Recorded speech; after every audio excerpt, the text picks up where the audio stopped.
It's Cageside with John Morgan. And welcome everybody back to another episode of Cageside with John Morgan. I'm your host, Eric McMahon. Controversy in the Henry Cejudo, Song Yadong fight. Truth be told, I don't know how much controversy there really was, but we will dive into mechanically what Jason Herzog did to get us to the scorecards at UFC Seattle. Dana White breaks a lot of news. We have some fights coming up on the horizon. Ilia Topuria vacates interim, or not interim, but new titles on the line, plus new fights on the line. And we've got a banger in 2 weeks. So, lot to talk about today, but I'm sure this is going to be dominated by UFC Seattle. So let's go ahead and get the man in. You can follow him on X, John Morgan _MMA. He is John Morgan. What's up, pal? What's going on, man? Yeah, it's a lot to talk about, a lot going on. You know, it was a bit of an up and down weekend for me personally, man. It was fantastic. To start, went out to Columbia, Missouri, got a chance to wrap up the CFSC match day season, calling Iowa State and Missouri, which was a fantastic duel. It was fun. Came home, had a little bit of a sad personal news. We'll leave that to the side. We could talk some fights. If you happen to be watching on video and the eyes look a little bit red, it was a little bit of a rough night last night. But man, the fights are what makes it happy. It makes us all keep it going. So we'll just keep it on the up and up and talk about the controversy over last night, man. It was or Saturday night, I should say. It was a little bit of an interesting play out in that main event after, should we say, a banger of a card from start to finish. Yeah. The card was great. Some vicious finishes. And we could go down the line and talk about them, but we're not, because we're not going to waste time because everybody wants to hear, our opinion on the stoppage, the starting the round 4 stoppage. We'll get there. Let's talk about how great Song Yadong looked, though. I was wrong. I went back. Let's go back 1 week. And I said, listen, he's a vet. The competition level is higher. You know, Song Yadong had taken some losses versus some competition that was slightly lower than what Henry Cejudo lost. And I go, MMA math is going to lead me to believe that the odds makers were wrong. The odds makers were right. John McCarthy was right. I'm sorry, John Morgan was right. Eric McMahon was wrong. I thought Henry was going to be able to come out there. I thought he was going to be able to force and initiate the clinch and get takedowns like he did to Merab Dvalishvili in round 1. That was wrong. And so Song Yadong looked great. Now, the questions I'm going to pose to you right now, was that because Song Yadong is ready to take that next step? Was it because Henry Cejudo is aging a little bit slower, just can't get to his spots the way he used to? Or is it both?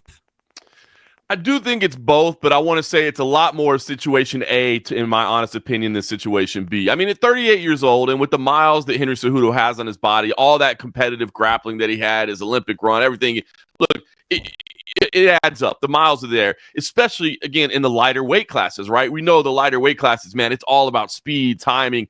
And Song Yadong is just a younger guy. 11 years is a massive difference at 135 pounds. But I want to say like 80, 90% of the fact that I think Song Yadong is just developing into that guy and he's ready, because I honestly I felt like Henry Cejudo was maybe just a touch off, because you're right, he wasn't able to initiate those exchanges that we thought were going to be key in there. But I didn't feel like I was looking in there to Henry Cejudo that I'm like, this dude just doesn't have it anymore. Like, why did he do this? Why did he get back in there? I felt he was just a fraction off of maybe where he used to be at the same time that somebody else was ascending. So I think it's obviously going to be a mix of both, but I lean much more towards the fact that Song Yadong has really just continued to improve, is maturing, is getting better, and I think is ready to contend at that elite level status. Whether or not he's ready to contend for a title just yet, I don't know, but I think he's up in that mix of people that anytime you're talking about the elites in the division, he's there. I said last week that I thought that Henry was going to be crafty enough. He was going to be a vet enough. He still had enough in the tank left to not get caught coming in. And I thought that's where the difference of this fight was. He was caught repeatedly coming in. Song Yadong looked like he had a lot of power. The speed difference was there. Now, let's give Henry the credit where credit is due, man. One, he can take a hell of a shot. Yes. Number two is he was still landing at a really good clip. And he was landing with power. Aside from the eye poke, let's look at the damage that Henry caused on Song Yadong, man. His punches were doing damage. They were just not as frequent, and he was getting caught coming in, which didn't allow him to initiate these clinches, didn't allow him to get that infamous inside trip takedown that he is world-class at. He couldn't get there to do it. Yeah, that to me was definitely the difference. It's funny because as you were saying that, I wanted to bring up the stats real quick to just bear it out because I think it's so true. Round one, Song Yadong outstrikes Henry Cejudo 21-13, so perhaps a marked difference there. But round two, a lot were to the legs though that he started beating up very early. Let's keep that correct. Which was wise as well. Round two, 33-29. Round three, 30-25. So you're really just talking about a little bit of a difference in the striking, which is why I want to say that I want to credit more to Song Yadong really just stepping up and showing his skills more than it being like a Henry Cejudo that wasn't performing or that wasn't in the fight or that wasn't at that level. He was right there. He was having his moments as well. Did it look to you like Song Yadong's body had matured a bit too?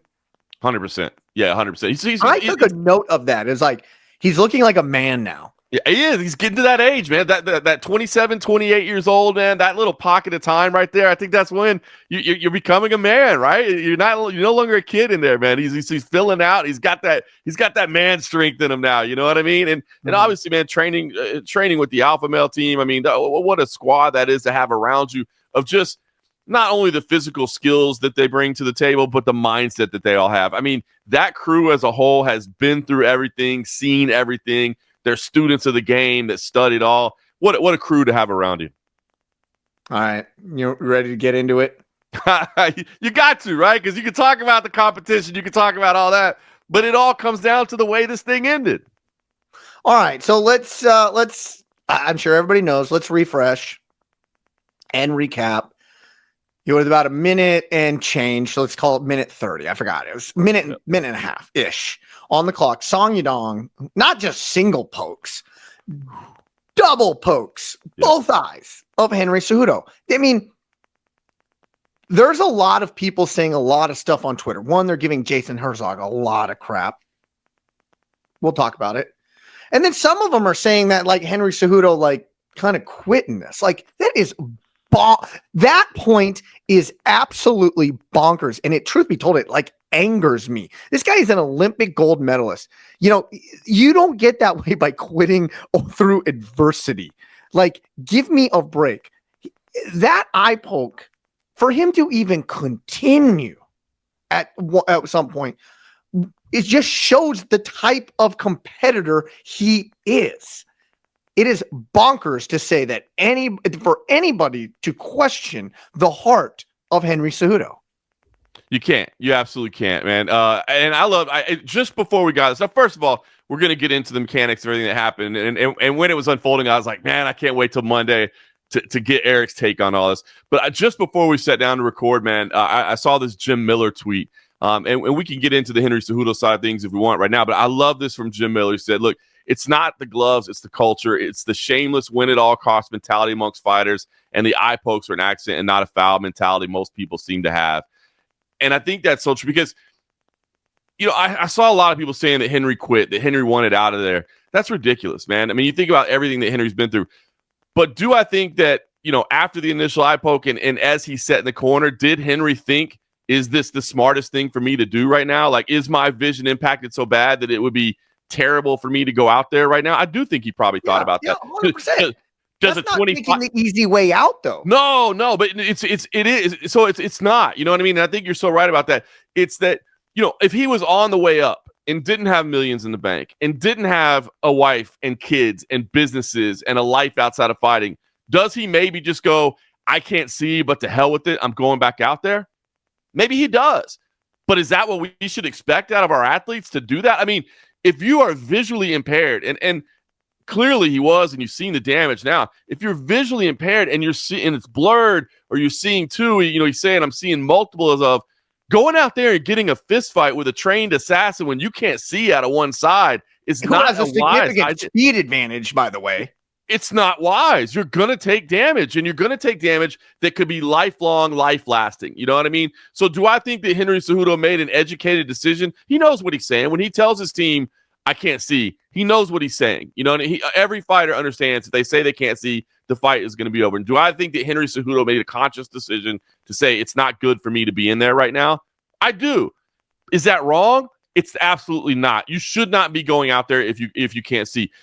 Is there an earlier time in his life when maybe he would have made what is honestly the poor decision? Yeah, I think so. If he was on his way up and needed, but he knew I need this, but I don't need it so bad that I need to risk permanent damage to myself out there. So you're 100% right. Anybody says he quit, he took the easy way out, that's garbage, man. That's a terrible take. That's a terrible way to look at it. We should not be expecting athletes to go out there if they can't see. It's not safe. And remember what is happening out there, right? It's a sport, and we all love it, but there's real danger at play every time you step in there. And it ain't like a hand. It's your freaking eye. Yes. There's a big difference. It's like, oh, I can go out there and fight. I guarantee you Henry would have gone out there and fought with a broken hand. Absolutely. Like, 100%. These are two things you do not want to F with. I don't want to lose that, man. You know what I'm saying? That is life-changing, quality of life impacting, right? Permanent adjustment to your life is at stake. Come on, man. It's not the easy way out. He's not a quitter. Anybody that gives you that, they're not really thinking about what they're saying. Maybe they're a little heated. Maybe they lost some money. Maybe they just don't like Henry Cejudo, whatever. But think about what you're saying. That's not accurate. All right. Chaos. No, there wasn't chaos. There wasn't chaos, right? I think Jason Herzog, I'm going to start this with, he controlled it very nicely. And only a high-level referee would control it the way he did. Now, I want to take a step back because I want to see, like, I'm going to tell the difference between, like, me and a Jason Herzog, right? Yep. So I reffed the Brandon Davis bare knuckle, the whole controversy. I did everything correct. I mean, it through appeals, through everything. I did everything correct. I made the right call. I came to the process the right way. I controlled the situation the right way, but I let a little bit outside influences creep into the cage at times where this guy's not staying in his neutral corner. And these refs, these coaches are talking to me and they're trying to coach their athletes where, a lot of times I was like, I was trying to manage like 5 things at once instead of taking complete ownership of it. That is where Jason Herzog, he drilled this down. And I'm going to tell you, this is a vet's vet. He is a pro. He kept complete control of this situation. Yes. He articulated it, in my opinion, maybe a little bit too much. That's where I've got some issues there. Right. But if we're going to talk about a referee maintaining control and order, and I'm going to give you a word, and I'm going to see if you've ever heard of it. Sole arbiter. Yes, the referee is the sole arbiter of the contest. Means he's the only one that can say when, how, if, why.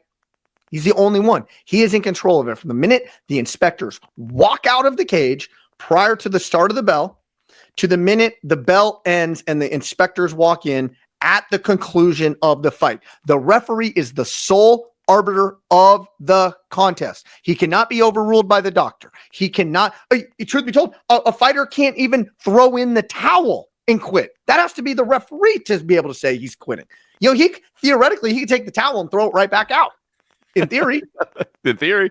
Nobody would, but theoretically. He is the sole arbiter of the contest. Right. Yep. So as Jason Herzog being the sole arbiter of the contest, he mechanically and with a presence handled everything and kept everything contained very, very nicely. That's where I want to start because Jason Herzog's getting a lot of crap today and Sunday and Saturday night.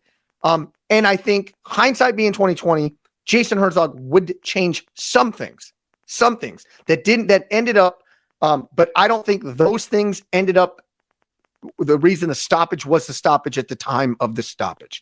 Now I can go on, but it looks like you have some questions. So start and then I can go through my timeline. Well, I was going to say, because I think you're right about that. I think you're starting in a good point because Jason Herzog is a veteran, and I did think he handled everything. He kept control. It was clear that he was in control of everything that was happening in that cage, which is not easy, right? It's a main event. We're not at the Apex. There's 18,000 people. It's packed. You know what I mean? Which, look, I think he blocks all that out, but it can't help you a little bit. I mean, it's gotta be a little bit of a presence, right? You feel those eyeballs on you, and you know it's the main event. People want things to carry on, but you got to handle things the right way. I thought he did everything right. Bring in the doctor, use that towel. We don't worry about whether or not you can see right away, right? That's kind of the new instructions for how to handle the eye pokes. Is don't ask immediately if they can see. Bring the doctor, get the towel, use the water, let them wipe away a little bit. But I do have so I think all that is great, and I'm glad you started there because he deserves credit. A lot of people are giving Jason Herzog grief for how he handled it, and I thought mechanically he handled it right, and we can talk about the judging and all that afterwards as well. I thought mechanically that was all done right. I do have a couple questions.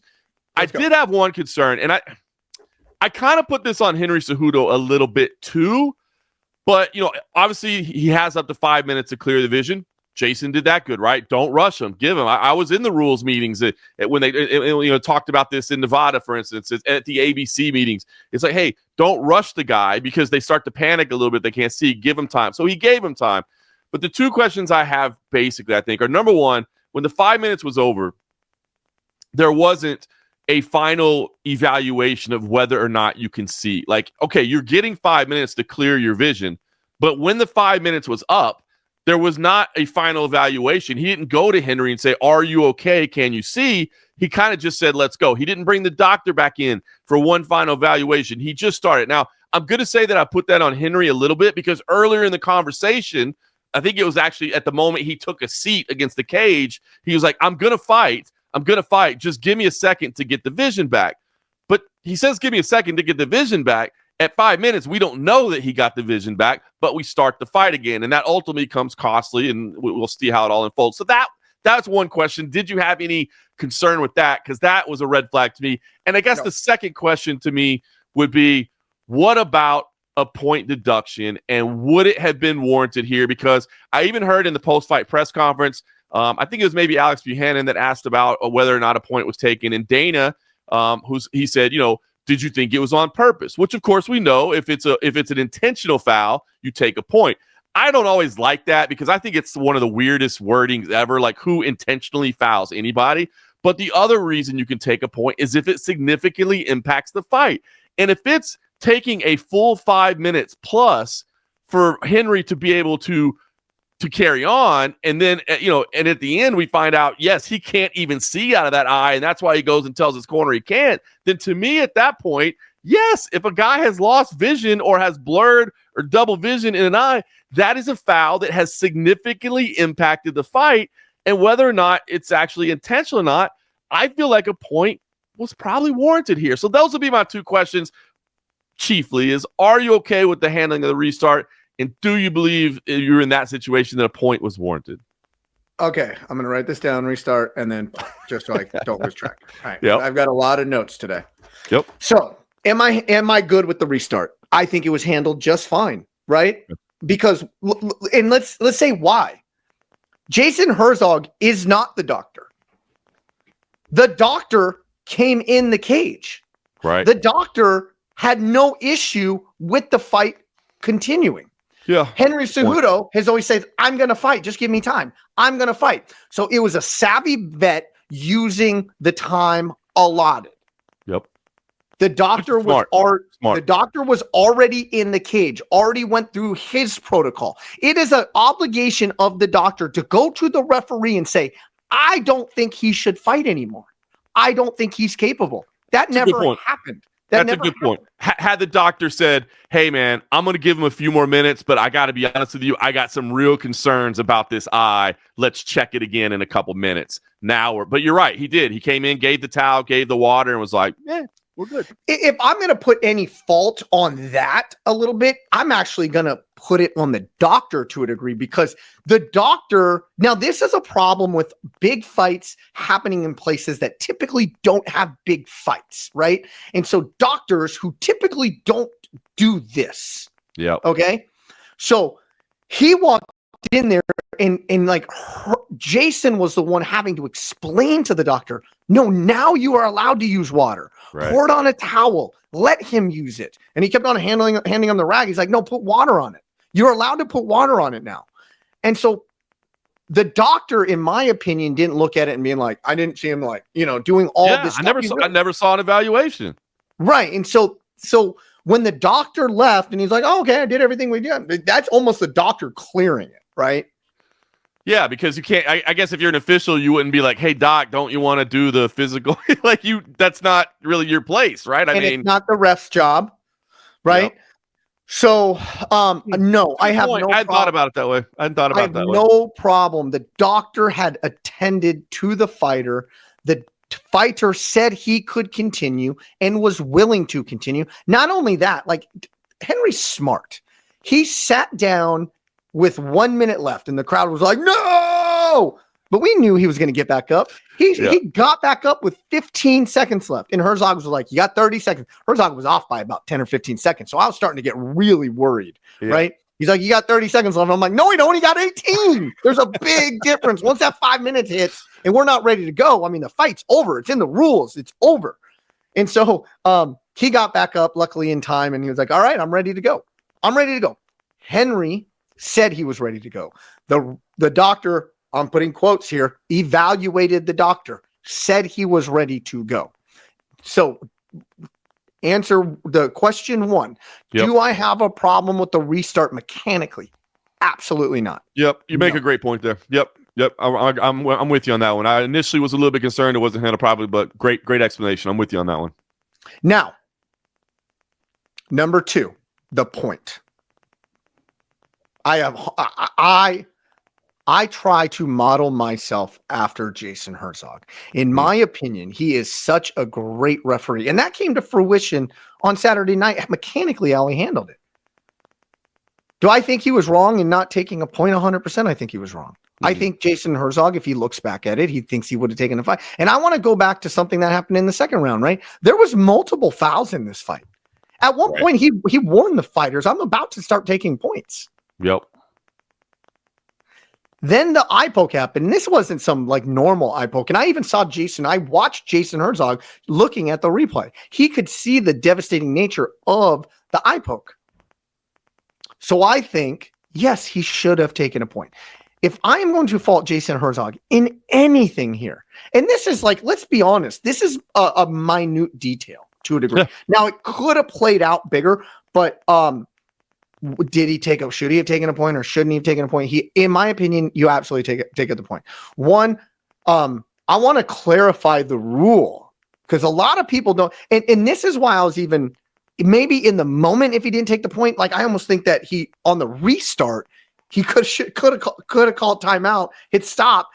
Okay, listen, Song. I don't know if there's a language barrier here, but I'm going to make sure you know. 1 point. The rule states, I want to make this perfectly clear to most people. The finger going in somebody's eyeball is a byproduct of the rule being infracted before. Right. You are not allowed to take your fingers and outstretch them towards the opponent's face. That is in the rule. It's the eye poke rule. No extending your fingers towards your opponent's face. You can go out to the side, both sides. You can go up. You can point your fingers down. This is what I say in my rules meeting. Hey, listen, guys, let's go over the eye poke rule. A lot of people think the actual poke in the eye is the infraction. It's a byproduct of the infraction. It's a byproduct of your fingers going towards your opponent's face. And let's be honest, it's usually defensive. Yep. Usually defensive. I was going to say, first of all, I love that explanation. I've never heard it explained that way, but that's a phenomenal explanation. Second of all, if we're going to explain this, let's make sure we explain it right. It's the John Jones rule, right? You know, and I love me some John Jones, but that was thinking. And you talk about it because you're so right. And it's understandable. Like, I mean, I think most people watching this probably around the MMA game, but it just happens because naturally, as you hold your hand out, you're looking to either parry their fist or you're also preparing yourself for a defensive grappling scenario. Exactly, right? It's natural, but that's what we're trying to coach out of people with that rule is that, like, listen, man, if you want to have your hand straight up, you can have your hand straight up, or if you want to have a fist, you can do that, but you can't do this. But I've never heard it explained the way you just said it. I love that. The eye poke is not the infraction. It's a byproduct of the infraction, which you already had, which, by the way, on the restart, Song Yadong went right back out with the hands again. So that's where I'm getting to, right? So I think if there was any mistake, one, I think a point should have happened because let's count it. Song had two nut shot at Henry twice, then the eye poke, right? So now that's three. Like, there's nowhere in the rules that say, like, you have to break the rule on the second time to get the rule. There's nothing in there that says that, right? So it's usually discretion of the referee. Now, typically, unless it's horrendous, you're going to let the first infraction slide, give everybody stern warnings. Hey, no more. All right, no more. Do not interject me into this fight, or at least I do. Do not interject me into this fight. Yep. And I don't say I never say if you do it again, it's a point. I never say that because then I pigeonhole myself into a corner. I just said, know your weapons, throw them at legal targets, know the rules. Do not inject me into this fight. Do not make me make a tough decision. So there's nothing in the rules that say the first time you break a rule, you have to take a point. But let's count them up, kind of 2 nut shots, then the eye poke. So for that reason, I think a point should have been taken in that rest or in that recovery period. Now, mechanically, usually you let the person recover right before it's about to get going.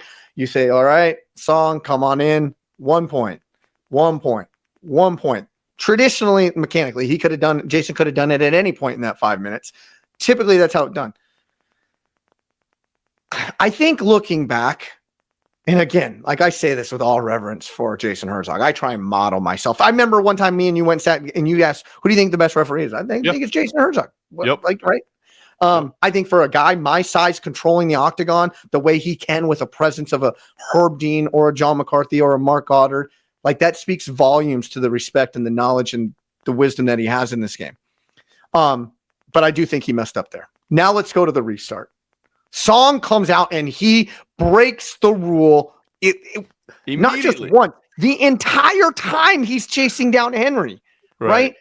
And I've seen Jason Herzog this, and I don't know if he was rattled by the moment or if there was just so chaos or it's like, let's just get to the bell and I'm going to handle this. But I've seen Jason Herzog do this on many occasions. Stop time. All right, listen, don't put your hands towards his face. Don't do it anymore. I've seen him do that. I've done it before. I've seen a bunch of refs do that, and he didn't do that in that time. And I'm willing to bet he was like, I need to get to the end of the round. We got 1 minute. I need to get there. I need to get there. I think you're spot on, right? It's like in his head. I mean, obviously we're not mind readers, but you just think about you put yourself in that position. We just had a 5+ minute break. I don't want to stop this again, right? Like I don't want to make this about me. I want this fight to go on. I want the rhythm to gain again. I 100% agree. That was likely consciously or subconsciously, either way. I have to believe that impacted his decision not to call time and give another stern warning. Yeah. So, but a rule infraction nonetheless. So I think it could have been warranted a point there, and it didn't happen. So I just disagree. The only thing I disagree with Jason Herzog on out of all of this is the point. Now, would that have paid fruition eventually the way the fight ended? It would have made it a draw. Yeah, it would have made it a draw. If you take the point away, it's a draw. Okay. I mean, so significant. But it's significant. But let's be clear on this. The referee is not judging the fight. He doesn't know. He doesn't know the scorecards. He did not know that Henry was going to go sit down and say, essentially, I can't fight because of we don't know. He doesn't know any of that. And how many times have we seen judges' scorecards, even if we did know it? How many times, like most people, conventional wisdom would say Song Yadong was winning that fight. He was going to win on the scorecards. If it was after 3, even if it wasn't a 5-round fight, after 3, he would have won on the scorecards. Yes. How many times have we been so wrong about scorecards? Yeah, it happens. And all 3 of the scorecards, by the way, were different. I mean, they all had Song ahead, but you had a 30-29. You had 2 29-28s, but one gave Cejudo round 2, one gave Cejudo round 3. So out of those 3 judges, they did not agree on all 3 rounds. And I'm not evaluating their evaluations. I'm just saying it's a fact. They did not. Okay. So now let's get into the rule again. So how we got to the scorecards, right? So the rule states you go to the scorecards if a fighter from a foul cannot continue. If you go to the scorecards, if you have completed 2 rounds of a 3-round contest or 3 rounds of a 5-round contest, right? Right. So let's be clear about what Jason Herzog was doing. Nothing warranted the doctor coming back into the cage. A lot of people have said the doctor should have come back in and blah, blah, blah, blah. Why? He was already cleared. Now, if a punch would have brought the doctor back in and maybe the eye got worse from a punch he took or a graze that he took or whatever, It still doesn't require the doctor coming in there, because why? We are in a rest period. We are in a rest and recovery period at that point. Okay, so now that's the fighter to get water, take a breath, try and recover, the coaches to coach them. Round 3 had completed. But to complete that round, we need to we need to give them that full minute to recover as well. And that's all Jason Herzog was doing. Yep. I think so that's he was still doing everything correct.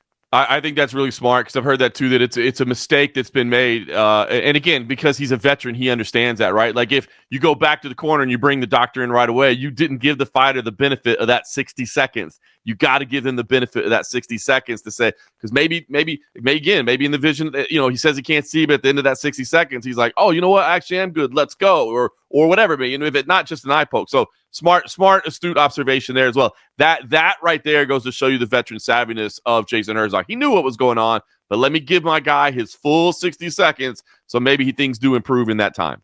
And that's where fans don't know what's going on. And that's what's like a lot of the only thing, let's be clear, the only thing, in my humble opinion, because Jason Herzog's a way better ref than me. And I happen to think I'm a way better ref than 99% of the people out there. And Jason Herzog's better than me. He knows more than me. He's mechanically better than me.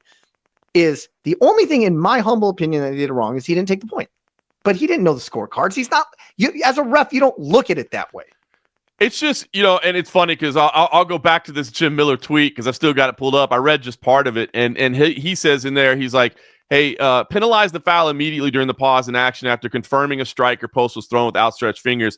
I believe not only a point deduction, but also a purse deduction would have a rapid effect on how many pokes we see. I'm not so much into a purse deduction. I just don't like taking money out of the fighters' pockets, though I understand the sentiment. But I agree. And I don't necessarily blame Jason Herzog here, right? You know what I'm saying? And again, as you said, I want to make it clear, we're not saying he botched this or did something wrong. It's just we're evaluating and how could it be better. But I think it's honestly the culture of it more than just Herzog. Like, I feel like the only time we go to immediate point deductions is when you have blatant fence grabs, right? When you have blatant fence grabs, and even then sometimes not, that affect the change of position. I feel like that's when officials are more likely to cause an immediate point deduction. I think with eye pokes, to be honest with you, I'm having a very difficult time recalling any time a singular eye poke, one eye poke resulted in an immediate deduction. And I think it does need to be a little bit more, I guess, I don't want to say enforced, but encouraged, I guess is the right word. Is, hey, man, and I know it. Like, I get it, man. You know, and I know you can attest to this. Referees don't want to take points if they don't have to, right? They don't want to be a part. They don't want to. I've heard it from official to official. I do not want to affect the outcome of this contest. I do not want to be the reason a fighter wins or loses. And I think that's admirable and the absolute proper attitude to have. But this, to me, was significant enough that a point deduction needed to be taken. And I don't necessarily just blame Jason Herzog. I just think that is, as Jim Miller points out, the culture. It's just like, it's an eye poke. It happens.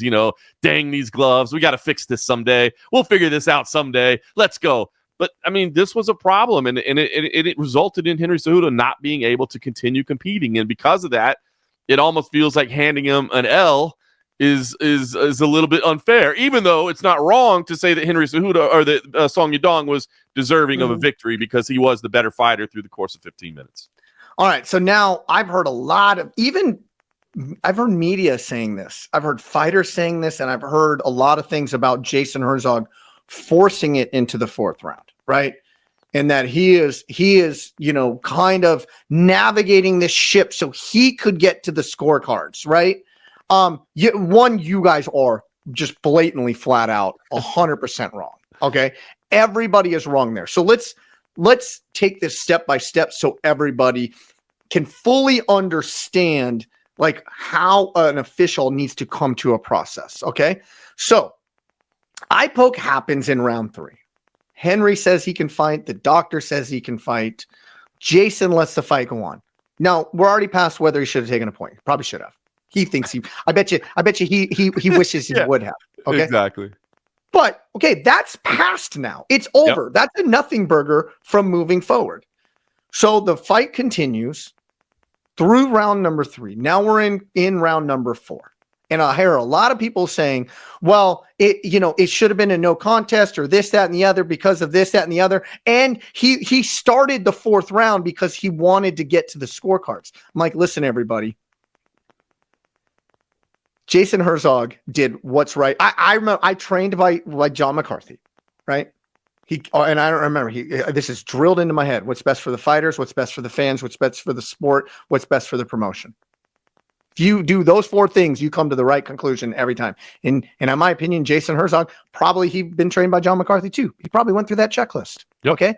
So if he were to say, Henry Cejudo, you can't see, you're not going to fight in the round, guess what? That is called a TKO retirement. You didn't let Henry go. It's not you forced it to the scorecards. You let Henry see the scorecards. There's a big difference there, John. You let Henry see the scorecards and let him be judged off the body of his work up to this point.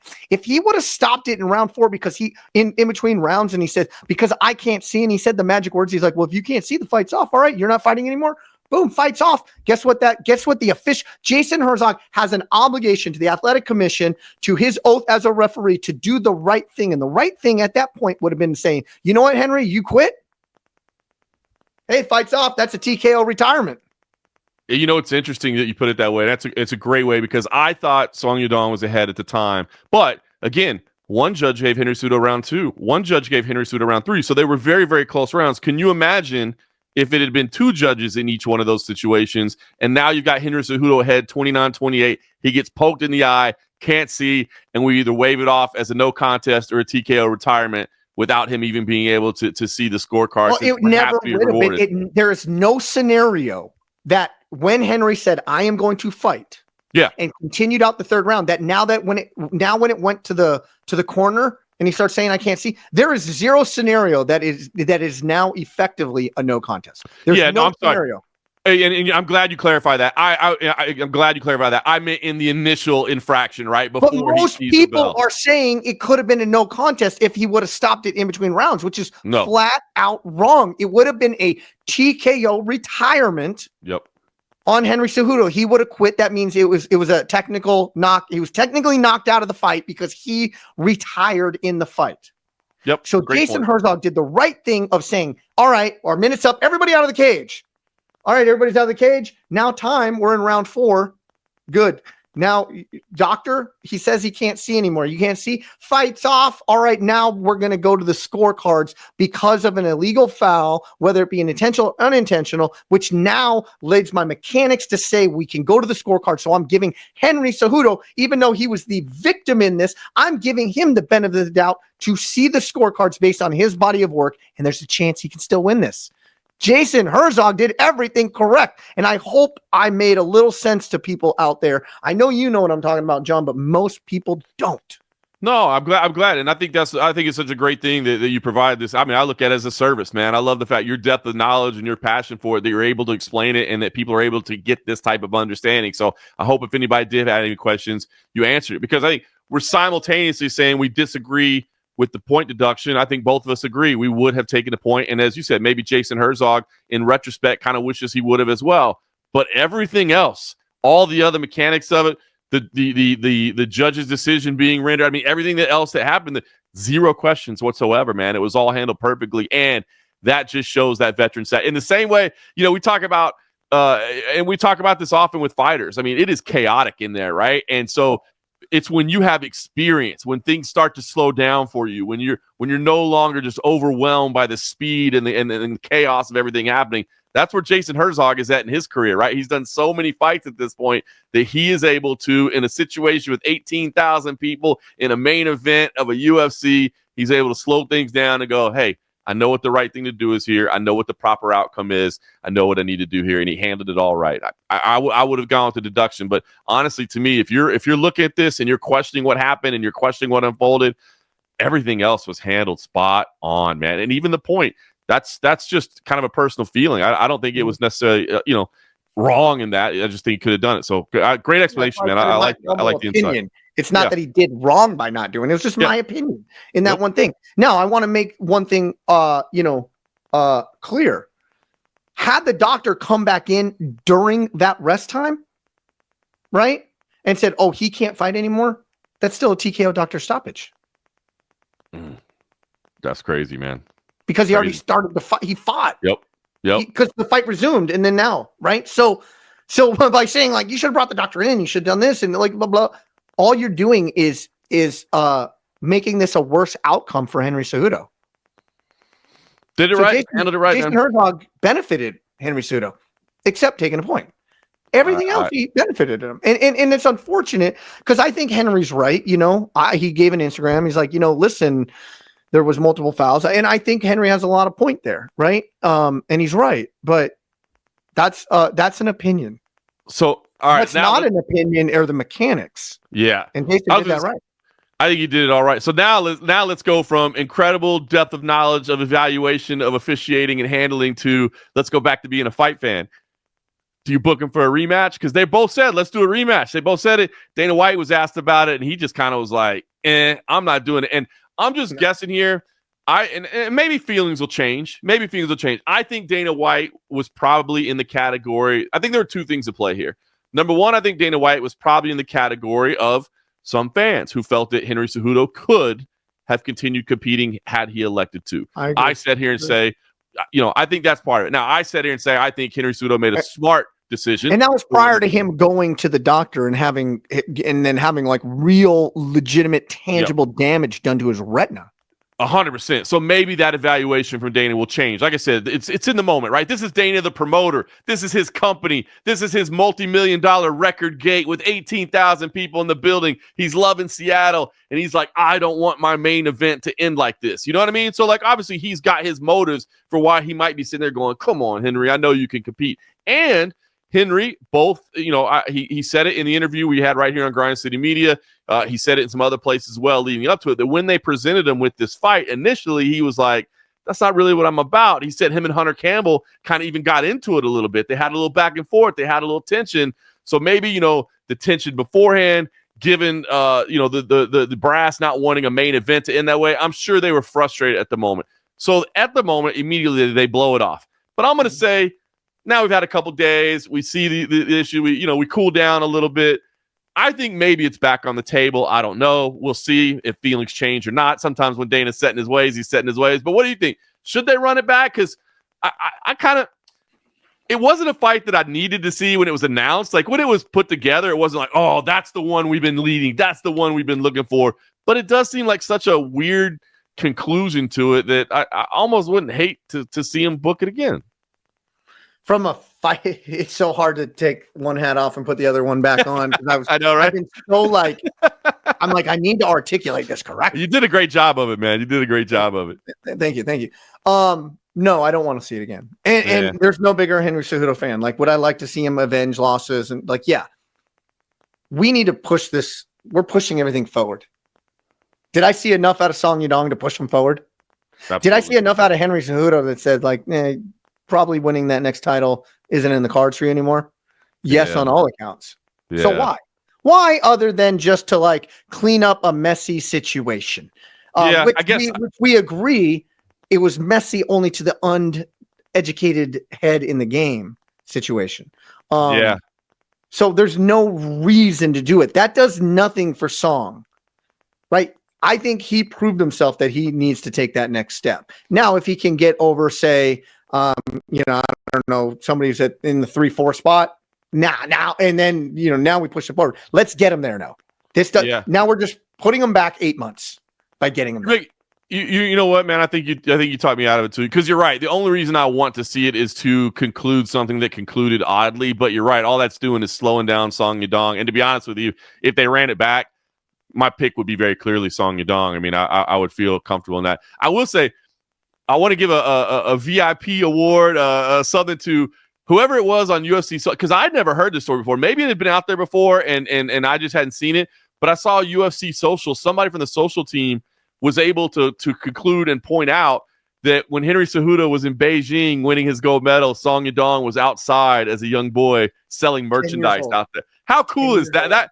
I never heard that story, and it came up through, I think Song even said that social media from UFC was the one that told him about it. So whoever that was, I'll find out who it is, and I'll shake their hand, because that was a damn good find and made a cool story. I wish that would have been told a lot earlier leading into this fight, because I think that would have been a really cool storyline leading into it. So, but I think you're right. You're 100% correct. There's not really a need to run this thing back.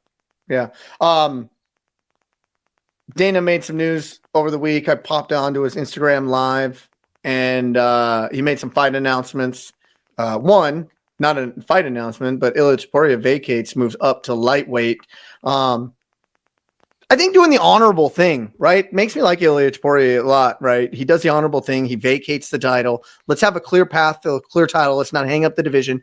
And at the end of the day, it was a weight issue. He did not want to cut that weight anymore. Yeah. And I was talking to a buddy on Saturday morning after we got done rolling. And I said, man, I just think he still had a little juice left in that division. And he's like, he knocks out Volk and he knocks out Max Holloway. What do you mean? And I'm like, oh shit, you were right. He knocked those two guys out. Like, what am I, splitting hairs here for?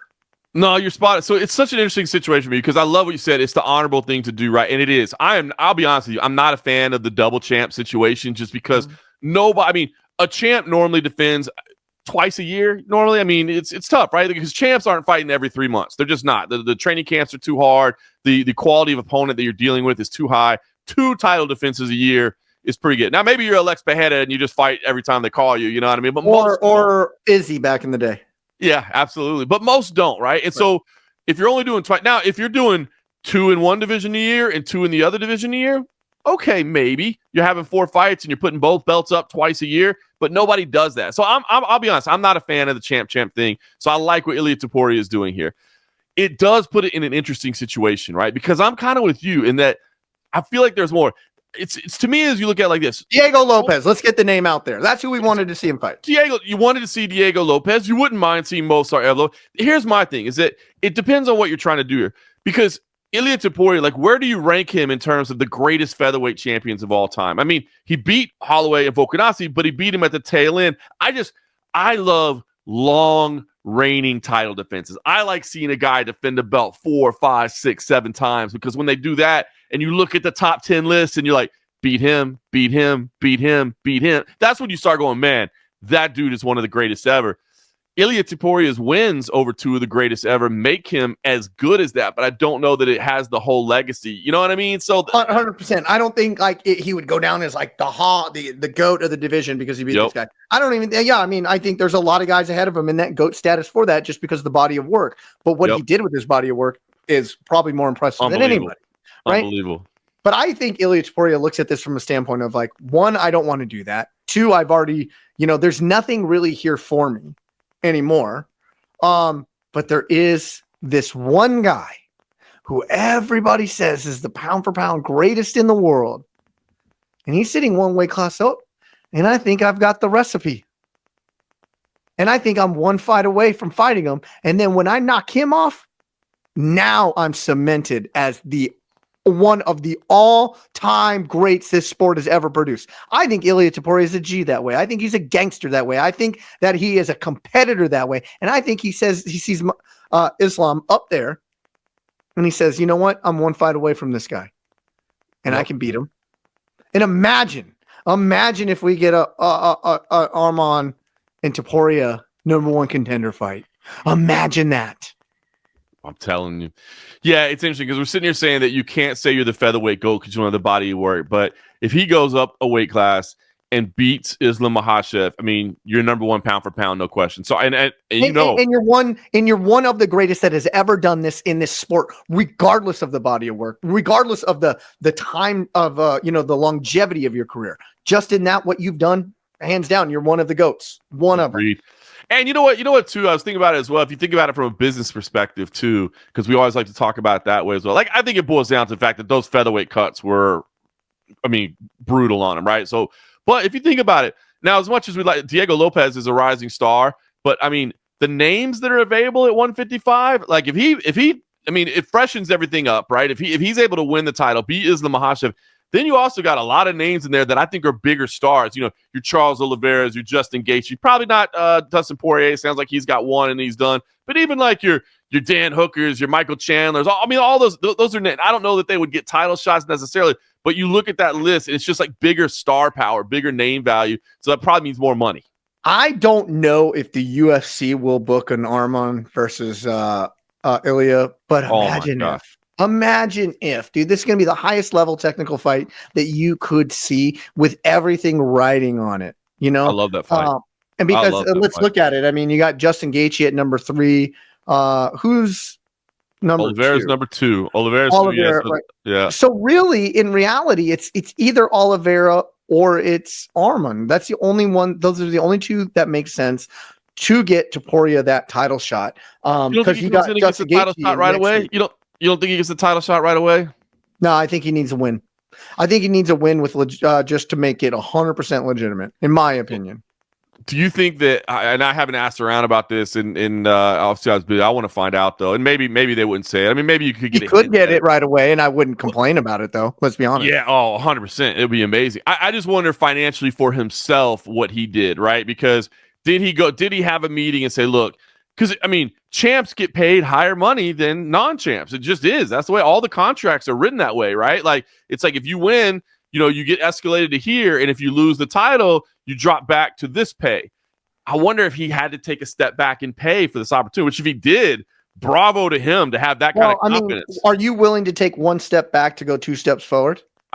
Look, most people, a lot of times, if you have the confidence, let's just say he has one win that he has to get. Right. And it's against Oliveira or, Arman. And it's not a main event. There's no points on the line where he gets pay-per-view cuts. He's just working his salary, his win bonus.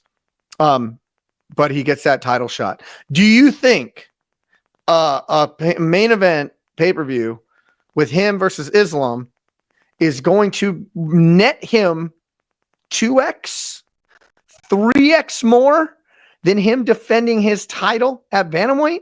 Yeah, probably so because I'm going to say 3x more. 3x. Yeah, you're right. And the buildup would be big because I saw Islam's manager Rizvan Magomedov tweeted, and I thought it was kind of a fair tweet where he was like, "Listen, you got to fight somebody first to get this championship because it is right for Islam. If Islam beats Topuria right now, I think the majority of people would just be like, well, yeah, I mean, that's twice in a row now. You've beaten featherweight champs that moved up. Big deal, Islam. You're the lightweight. Why are you bullying these featherweights? You know what I mean? So, like, I don't think he'd get the credit. But if Topuria moves up and, has an impressive win against Arman, an impressive win against Oliver, you know what I mean? Like, proves himself that, no, I'm not the small guy that moved up that's chasing greatness, right? Because, like, with Volkanovski, we kind of just almost write off the losses to Islam, right? We're like, well, come on, bro. You were never a lightweight. We appreciate what you tried to do there, but come on, man. And I think Topuria, but if he comes in and gets a big one and then's like, you can't run from me anymore, Islam. You made me fight somebody. Sorry, Arman. Sorry, Charles. I didn't want to have to do that to you, but Islam wasn't willing, so I had to do that to you. Now I'm coming for you. Yeah, and now you get that 3X. I mean, come on. It would be 3X's pay, though, don't you think? Now it's the 3X. Yeah, now we're 3Xing right now, dude. I mean, so it's good. That'll be big, man. Yeah, that would go back down outside of, in my opinion, modern generation outside of Conor and Khabib, the biggest lightweight matchup ever. Yeah, I agree. I mean, Conor and Khabib was on a different level, but I get it. But outside of that, I can't think of one right now that would be bigger than that. I mean, Ilia just dripping with star power, and Islam, man. I mean, pound for pound, number 1 right now, and man, that would be a fantastic fight. So we'll see. Like you said, if he comes up and gives it to him right away, I got no problem with that whatsoever, to be honest with you. I got no problem with it. It'll be an exciting matchup. Look, Islam's big. I mean, I think when we see these two guys, if it comes to that and we see these two guys face off, I think people are going to be a little bit shocked. Islam is massive. But Topuria is so damn good, man. I mean, I know you and I are both fans, man. His skill set is tremendous. So high anticipation. Yeah, it's lot going on there. Lot going on. Now, quickly, I'll just run through this really quick. Volkanovski and Diego Lopez at UFC 314 for that vacant title. also announced Belal Muhammad versus Jack Della Maddalena, and then Ferro and Shevchenko announced as well. So we have a lot of things to look forward to coming up. Now we got an Apex show this week. The following week is going to be what was it? UFC. I'm forgetting where we're at now. UFC 313. Alex Bahia versus Ankalaev, and let's call it what we will. Violence in the co-main event. I mean, if you were gonna say, hey, let's get the most violent fight we could, we have Justin Gaethje and Dan Hooker. I think everybody is waiting to see that fight. I want to see what Justin Gaethje is like after that knockout to Max Holloway as well. I want to see if he's a little more calculated. He's been a lot more calculated later on in his years than he was early, but he's taken on a guy who will not stop, and you will have to kill him for Dan Hooker to stop. So I ask you this question, and we'll break down the fights next week. What are you more looking forward to? Alex Bahia and Ankalaev, or Justin Gaethje and Dan Hooker? Boy, that's a tough one, right? Because the hardcore. I can't wait for Ankalaev, right? Ankalaev has been deserving of this opportunity, and I think stylistically he presents some real difficulties for Alex Bahia, who is, my goodness, what a superstar Alex is. I mean, it's awe-inspiring to me to see how much of a following he's been able to develop with, like, literally just saying Shama, you know what I mean? Like, it's amazing. So, and anytime you put a UFC title on the line, world title on the line, man, that means a lot. So I am probably looking forward to that more than a lot of people are, because I know a lot of people are like, whatever, Ankalaev. I disagree. I think he's dangerous. I think he can absolutely win this fight. I'm really looking forward to it from a stylistic matchup of how this is stylistically going to unfold. 100%. So that would be answer number one. But come on, at the end of the day, I mean, Justin Gaethje and Dan Hooker. I mean, that's like, hey, is it a number one contender fight? No, he was the winner. Just two. I mean, those are two dudes that are. We should just let him bring weapons with him. 100%. I mean, hey, whatever. Bring a weapon of choice too. Gaethje and Hooker is the kind of fight where you don't need to know a single thing about mixed martial arts, right? Like, if you've got a friend that's for some reason been able to make it through life without ever seeing an MMA fight, and you want them to start watching fights with you, just be like, hey, do me a favor. Just show up at the co-main event, man. I'll just show up at the co-main event, watch that, and you can leave after that. And then watch the main event intro. Yeah. Watch the walkout, and then you can leave. After that, you can leave. But at least give me the co-main event and the walk-ins for the main event, and then you can leave and you can make your own decision. I mean, so yeah, Gaethje and Hooker, that's just, if you don't like that fight, if you're not excited for that fight, if you're not going to have goosebumps when they're stepping in there, then there's something wrong with you and you just don't like him. As The Rock does. Got the goosebumps. Got it, baby. I love it, man. That'll be a lot of fun. By the way, can I throw? I know we kind of moved past last week's fight, but I just want to throw out there real quick, John Silva, man. If that's not that guy's got to be on your list right now. I mean, the impact that he's made. That to me was one of the biggest stars. Out of the fight nerds, baby. Who doesn't like the fighting nerds, man? No, man, if that dude's not on your list of guys that you want to watch fight, man, just not only is he violence, which we love, aggression, you know what I mean? Like, just the style that he has, but then the personality and, dude, I mean, just the intro, right? Where he's like standing right in Buffer's face and then like gives him a hug afterwards and then the emotions. I mean, I almost was watching that and I'm like, Bruce Buffer is intimidated right now. Right? He's like, what's up with this dude? He's like, dude, he's like, just one step back. Just one step, please. He was right in his face. Like, some people fist bump, some people get right and they yell in the mic. He was just like, yeah, John Silva, man, that guy. Oh, I'm a fan, man, and that was a great performance. So that to me was, I think, the biggest star to come out of this past Saturday night. So if you didn't catch that fight, go check it out. That dude is going to be somebody that you're hearing about for a while. All righty, what you got coming up this weekend? You going to be down at the Apex? I'll be at the Apex on Saturday night. Manel Kopp, Asu Amabayev. I think that should be a fun fight. It wasn't the fight that it was supposed to be. Love that personality of his. He's another one, man. He's literally one of my favorite guys on the roster right now. His style, his personality, star boy, man. I love that guy. So I'm excited for that one. So Apex show, and then I got a couple weeks off. College wrestling. Memphis' own Danny Barlow was on that card. Danny Barlow is back. Anxious to see him as well. I'm surprised he didn't get on main card. He's I am. Another Memphis native, another local, AJ Cunningham, is opening up the main card. I'm surprised that AJ Cunningham is on the main card and Danny Barlow is not. It's kind of a little weird to me, but I was a little surprised at that as well. Maybe we'll see a shuffle, or those lineups can be fluid sometimes. I'm anxious to see Barlow back as well. Those honestly, you probably picked out the two names on there I'm most looking forward to on Saturday. So looking forward to that. No commentary for a little while. College wrestling season's over, so the schedule settles a little bit. I think our next event with CFFC is March 14th, so we've got a couple weeks until that. That'll be out in Philadelphia. So, yeah, good times, man. How about you? Full swing right now? Oh, man, dude, my NBA schedule is just packed right now. 3 games this week, and February, March is crazy. And you got some reffing. Oh, you know what they just announced out here in Attitude MMA? I'm sure I'm going to be the referee for it. I'm almost positive my schedule allows. Is Damian Melton, right? He was CFFC champion, Contender Series. Yep. He fought Bo Nickel and Jaleel the Realist Willis.